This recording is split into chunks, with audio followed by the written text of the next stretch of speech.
Hi guys, Vechs here. Welcome to a question and answer session with me about Super Hostile Online. I had one of my mods, I had Stormy Laura, go through my first Super Hostile Online video and grab questions from the comments for me so I could just quickly run down them in like bullet point format and answer them in video. And that way you can hear my answers to other people's questions rather than me just like replying to one person's question in the comment section and then probably not that many people actually end up seeing it. So I figured this was the best way to do this. Alright, so I'll just take it from the top and go down. Let's see. Yeah, 2 pages of questions. Okay. Is there going to be some sort... actually, before I start this, I kept seeing questions about... like how to get on the patron server. Okay, so if you want to play Super Hostile Online, you click on my Patreon link down in the description. And if you click on the Patreon page, there's a video that explains what Patreon is and why I'm on it. And then, yeah, that's pretty much it. That should answer all your questions. So one of the perks of being a patron of me is $5 a month to get you access to my patron server, which will be running Super Hostile Online. So I think that's, compared to $15 a month for a normal MMO, I think $5 a month is pretty cheap. I mean, that's like the cost of a big bag of chips from the grocery store. So no, on to the questions. Is there going to be some sort of inn at spawn or something for those who can't afford to have their own plot? Yes. Yes, there is. I will have public, like, housing that's free that kind of sucks. That's like, this is what, I mean, it doesn't suck. It's just tiny. Like a small room that you can just have to yourself if you can't afford, or, you know, just don't want a big plot. Maybe that's like building a house isn't your thing. If someone wanted, could their build under their plot of land? Could they build under their plot of land, I think he meant to say. Once I can pay to be on your Patreon server, I have an idea for a home that is mostly underground. The easiest thing would probably just be to build... I mean, I guess I could just make lots that are meant to be underground homes, personally. Like, that'd probably be the easiest thing to do, huh? Yeah? Yeah. Yeah, I think I'll just do that for you. As for building, like, it kind of depends on the specific plot. I'm thinking like the generic ones will probably have some barrier beneath them and above them and probably beside them to, like, you can't really build outside the bounds. Because I don't want people building random stuff just all over the city. That's not going to be too good. How hard is it going to be to get wood and stone to build buildings? If you have those, then you have stone tools easily, and iron won't be too much of an upgrade. I don't know why you would think iron would be an easy upgrade if you have stone and wood. What makes you think there's going to be iron in the world that you can get? Just throwing that out there. It's funny that people ask these questions like, oh, I'll just do this. And I'm going to be like, you're going to just do that, huh? You're going to just set up a grinder, huh? What are you going to set it up with? I mean, I was just curious since you apparently know what you'll have access to ahead of me. It's interesting. How hard is it? Wood and stone. Wood, pretty hard. You're not going to find much wood. You're not going to find specifically sticks, wood, or logs. Like, you can probably find a shop that'll sell you wooden stairs and wooden fences. Like, you can probably find a shop that'll have that stuff. The decorative blocks that you would make out of wood, you can probably buy those for some, just from, you know, some cost. I think it'd probably be a smart idea to give out the wooden slabs, and that way you can use those to build what would look like wood, but, you know, that's a purely decorative block. All right. What protection is there from plot theft and squatting? and then it's followed by a suggestion. And it's bolded. A lot of people asked some variant of this. So basically, what prevents squatting, or what prevents griefing, theft, or whatever? The fact that you pay to be on the server, and if you grief, I will ban you, and I will not give you your money back. So, because if I did, you could just make a new account and then go on griefing, right? So I have not really had a problem with with toxic behavior on my patron server thus far on the temporary world. Everybody's been very nice, and it has a pretty good vibe as far as the community goes. Um, I will have a pretty low tolerance for people being um, butts to each other. And I don't really like, if you get on my server to grief, I'll kick you off pretty fast. And I don't care if you uh, paid either. I mean, you can pay to get on World of Warcraft, but if you run around calling people certain names, or if you act a certain way, Blizzard will ban you um, quite readily. And I'll be the same way. It's no different than any other company, any other online game. I mean, there's rules that you do need to follow. As far as stealing stuff, uh, there's going to be a community ender chest, at least one. So if you have something that's really valuable and you absolutely want it protected, you can stick it in there. As far as like a normal chest, that could be your lower priority items, and you'll be able to buy an ender chest from a shop that you can stick on your lot to have access to that. And that's a vanilla way of protecting your really valuable stuff.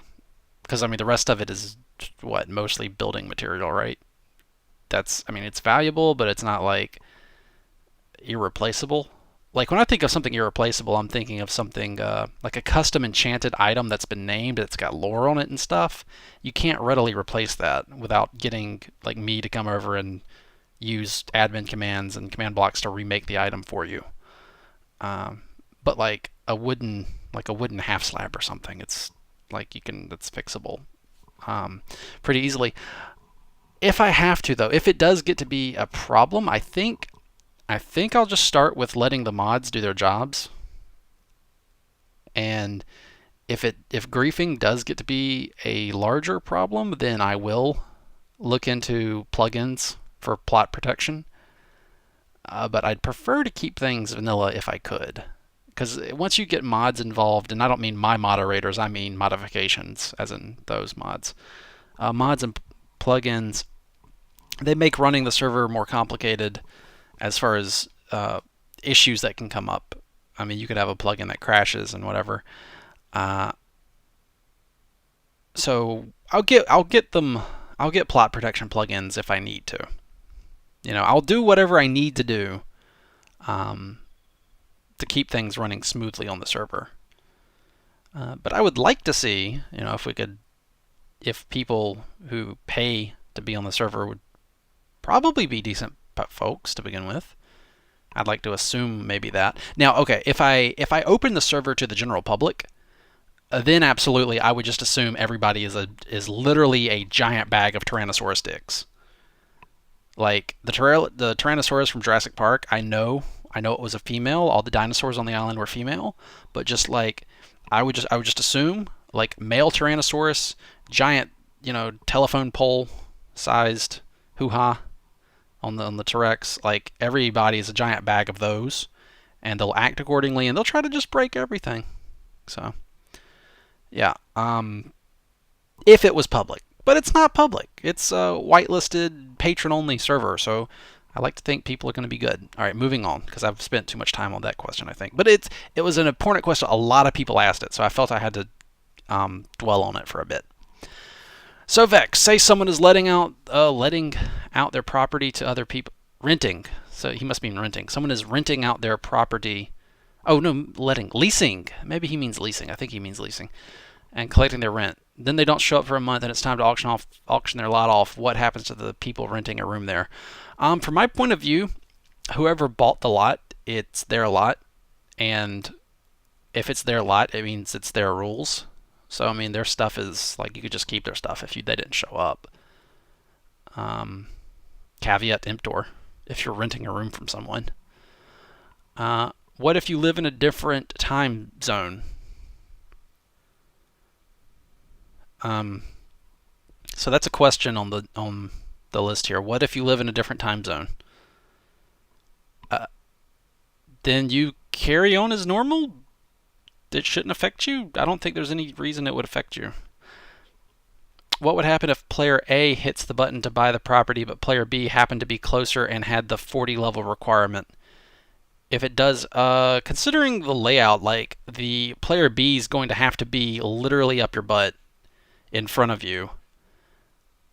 I mean, if you see somebody going on a property near the button, I don't know. I can't imagine why you would like follow them on there and then get in front of them. The button is positioned upwards a bit, so you have to get a bit closer. Um, I mean, I guess just if that happens, tell a mod and we'll fix it. The only like that's not going to happen accidentally. Accidentally, that's kind of like you're going to have to try to get that to happen. So I don't really, yeah, I don't think that's a huge problem. What if your neighbor's your friend and you want to combine plots? Maybe, maybe. It kind of depends on the area because uh, the gap between your plots is the view for other people around you. Like, if you live in one of the inner areas, it's kind of nice to have the gaps between the plots so that you can see stuff. And if people have covered it up, like, there's a chance that you won't have any view at all. All you'll see is just people's houses with no array around it. And that kind of sucks. So, I think what you'd want to do is just buy a different lot that's bigger and maybe get your friend to help you save up for it and just split it between the two of you. Um, yeah, I think that's probably what you'll want to do.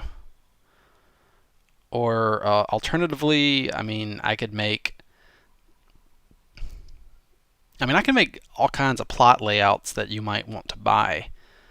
I just started with the generic medium-sized houses. I mean, there's probably going to be smaller plots that are cheaper, and there's going to be larger plots that are more expensive, and they don't have to be a square. I mean, they can be all kinds of shapes, including, if you want underground stuff, I guess. Why not? I can make underground plots like that one other dude asked. So as far as combine, I assume you mean combining your plots in the North Residential area, North 1A through North 6, A, B, C, D, E, F, G, H, I, J, North 6F. Those lots right there is what you're talking about. I kind of think maybe no on those for combining them because there's going to be barriers between them and there's not barriers between them now because I fly through them on a regular basis and I don't want them in my way. It makes it, and there's not a barrier on top because it makes it kind of hard to make a map when there's stuff in your way.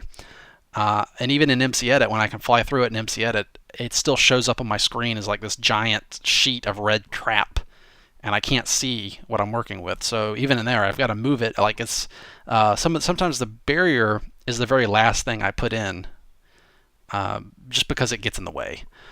But for those plots, I kind of don't want people in the middle being completely screwed over. I'm just thinking of that scenario. It's like the spaces between the houses are wide enough that they can still have a view out to see the city or to see the gardens down below or to see whatever else. And I don't want to cover that up with other people's builds, if that's okay. When will this be done? Approximately 1 to 2 months from now is what I'm shooting for. It kind of depends on if I hit any stumbling blocks. Like, yeah, pretty much. If you're at level 1, buy a bottle, use it. Do you end up with more or less XP? You end up with less. I tried to game the system and constantly buy a bottle and break it with one level, and you will eventually end up with less than one level, and you will not be able to buy a new bottle.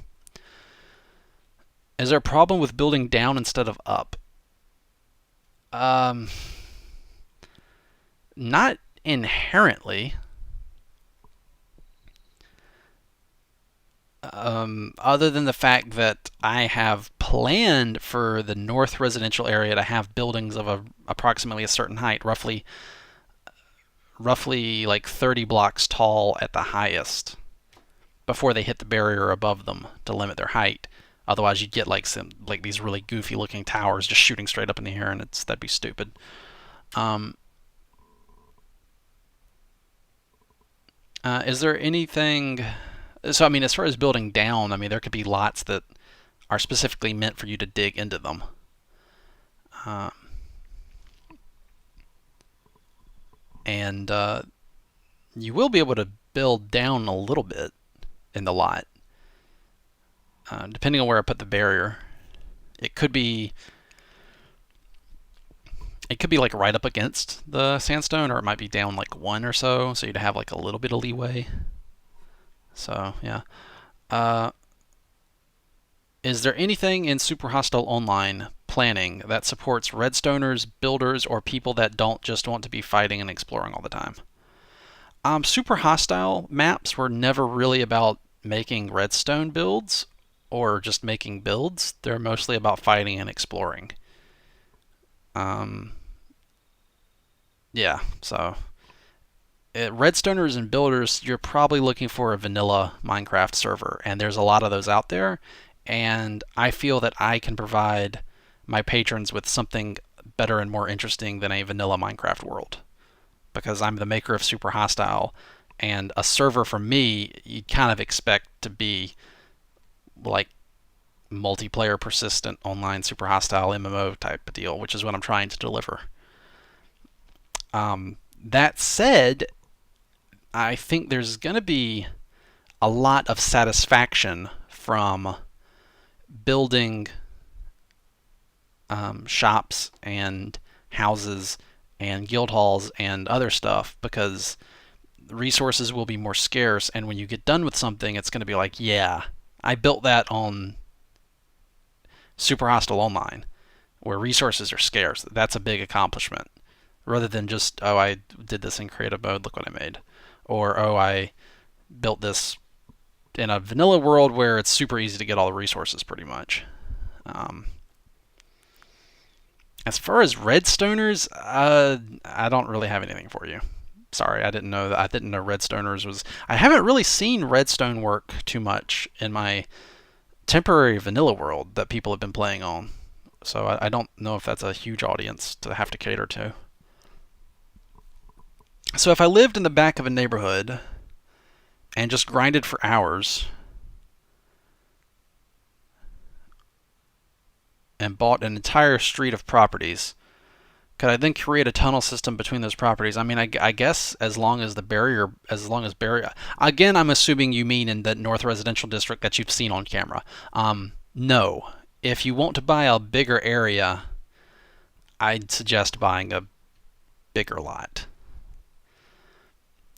Besides banning, what's to stop people from griefing initially? Not too much, other than, well, a lack of resources to grief with, pretty much. And there's definitely, as far as like the street lights, I figured maybe light sources would be in high demand, and it might be tempting for somebody when nobody's looking to swipe one of the light blocks around town, and they're encased in barrier block to keep people from taking them. So barrier block is probably my most direct, accessible means of, politely discouraging griefing, since it's indestructible, invisible, and you can't do anything to it. And like at the signs when you first spawn in the server, they're all going to be behind barrier blocks, so nobody can just punch one of the signs off the wall.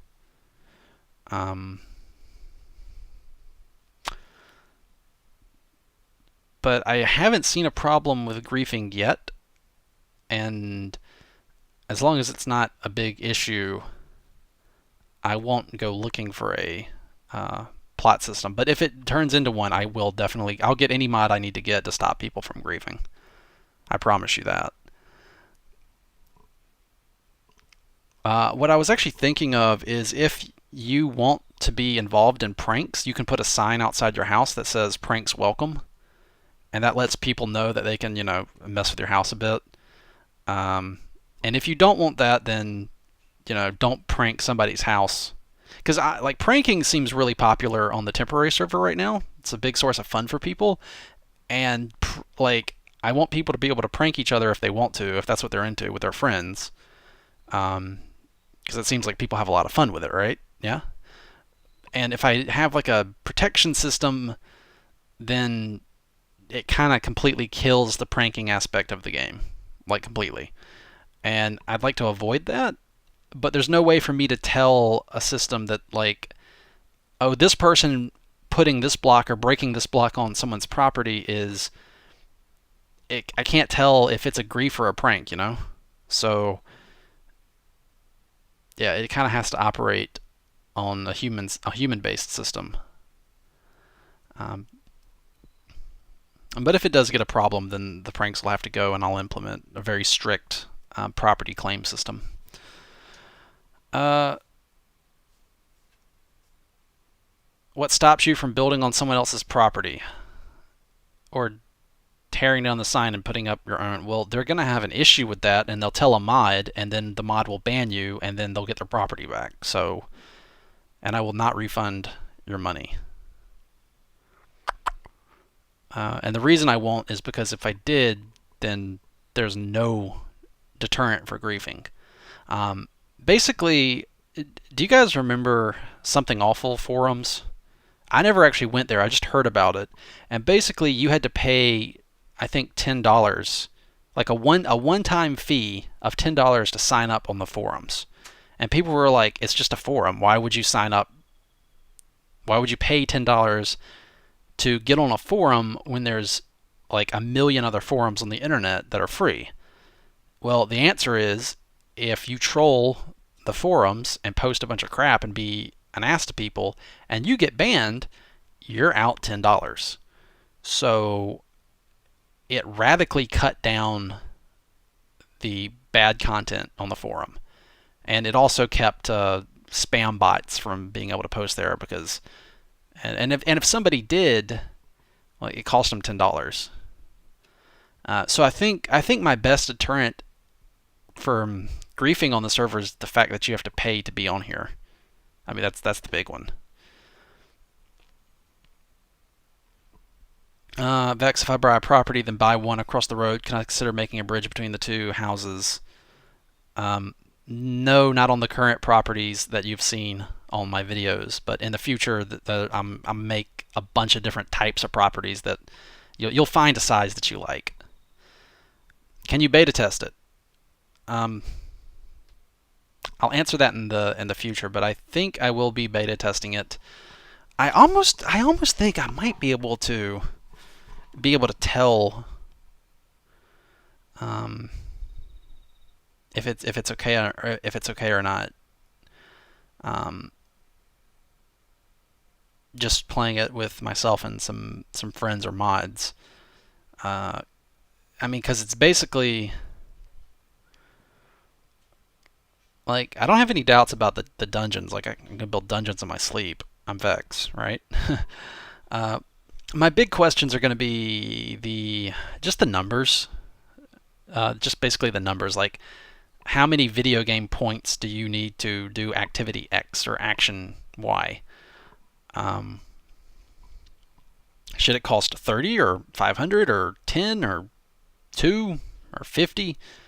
And I think that can be figured out pretty quick. Like you do an action, and then you get resources or XP, and then it's like, oh, I have to repeat this amount of times to be able to do this, or this amount of times to do that, and like, would this be fun to do for that many times? And it's kind of, I don't think I need a huge amount of people to beta test that.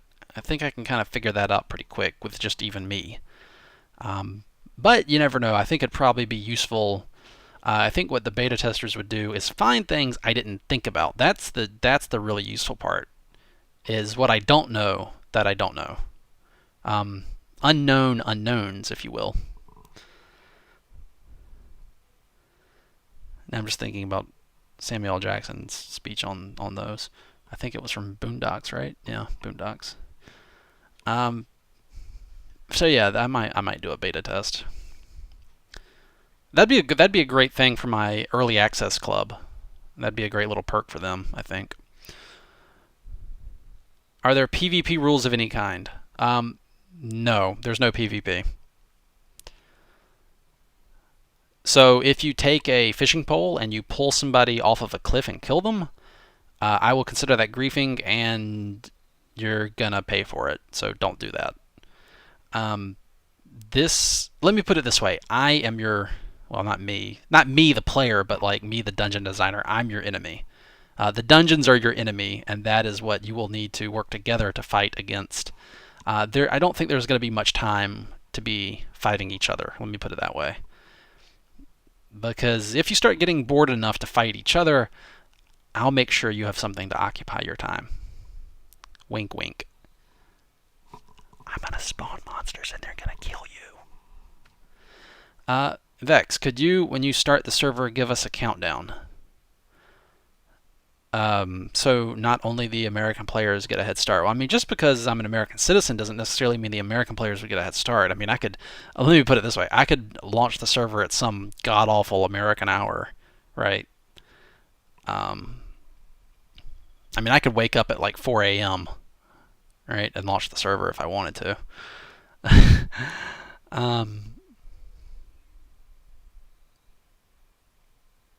I don't think like getting. I mean,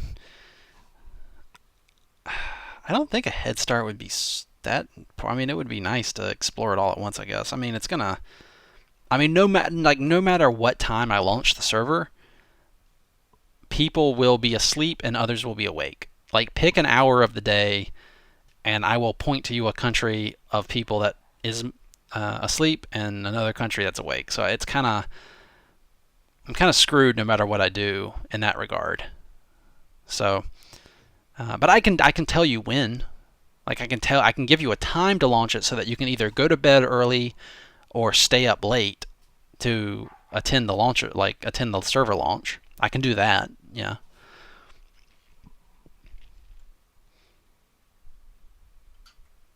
So wait, what will you do with your stuff that you collect up until you hit level 40? Are you just going to toss what you don't need and keep what you do need, or are you going to have it so the plots are cheapers?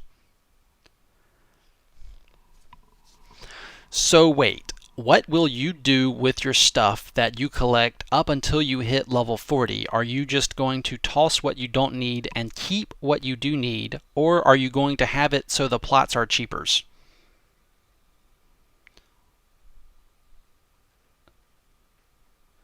What will you do with your stuff that you collect? So that's the main question. What will you do with your stuff that you collect? And then the modifiers are up until you hit level 40. Are you just going to toss what you don't need? That's a separate question. Or are you going to have it so the plots are... um, I don't quite understand the question. Sorry. Are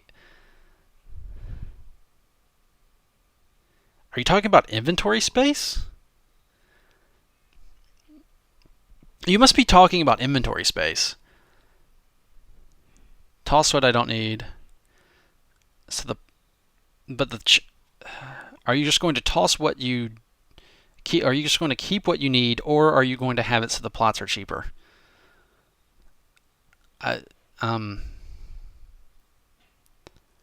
No, I'm pretty sure that those medium-sized house plots are going to be about level 40. I think it's a fair target to hit. Like, I can hit level 40 in Minecraft, not too big of a problem. It's a bit of a wait. Like, I have to exert some effort to get there. Now level 50, that one is a bit of a problem. And then 60s, like each one is progressively like a lot worse. Um, I kind of think I don't want to say an upper limit because then I might want to change my mind one day. But I'm pretty sure like the most expensive thing ever should be maybe level 80 because that is an insane amount of experience. Maybe 70. Like once you get up to there, it's kind of ridiculous. Um, so as far as like pricing goes, houses are pretty expensive, and a medium one in the cities is about 40 levels. Um, to give you an estimation. And as you saw, like one level buys you, something like fuel to burn stuff with. So that's like super cheap. Although I might convert it from levels to be XP because let's say you're level 39 and you're trying to save for 40. You would be a fool to buy something at level 1 because going from level 39 to 38 is a massive amount of XP, whereas going from 3 to 2 is nothing. So I might tweak that system to be like, because basically it means you don't buy anything until you buy the one big thing you were saving up for, and I don't really like that. I mean, it's not terrible, but I don't really like it either, Um, as far as this guy's question, if you run out of space, use the ender chest in town, I guess, as overflow storage. I mean, you're not going to have that much stuff on you. Any limits on having more than one property? I didn't think about that actually. I kind of thought they'd be expensive enough that it would just naturally sort itself out, like you wouldn't have the desire to buy tons of them. But don't I don't think so.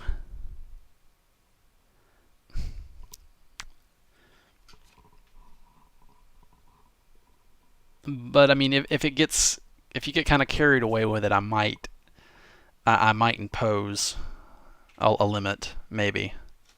If it gets to be a problem, then I will. Um, but if you buy like two or three and you're actively doing stuff with them and they're not just sitting there empty, um, then I'm not super bothered. But if you start buying like more than three and especially if you just leave them there, um, I might be like, hey, I'm gonna auction this off now or reset it and put it back on the market because you're just letting it sit there. So yeah, yeah. Or I could I could start taxing you if you go over three or something, or go over two or whatever. Um, but yeah, basically that's something that if it becomes a problem, I will address it. So I'm not gonna let somebody buy every property in an area and just screw the other players over. So yeah. All right, I think that's all the questions here on this list. So um, yeah, I'll see you guys next video. Until then, as always, take it easy.